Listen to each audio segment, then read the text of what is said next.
उन्हाळ्याच्या सुट्टीमध्ये माझ्या भाचीसोबत केलेली मजा दाखवते चला. ही माझी भाची किती नौटंकी आहे ते. दादाला बोलव, दादाला दादाला बोल.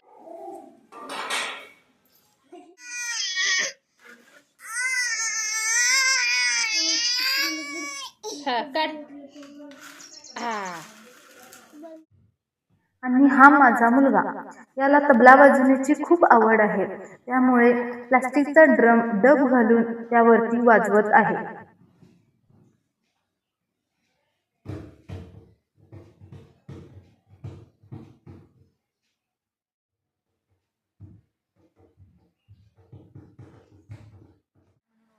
तसेच सायंकाळच्या वेळेस वातावरण खूप छान असल्याने आम्ही कधीतरी शेताकडे फिरायला जातो.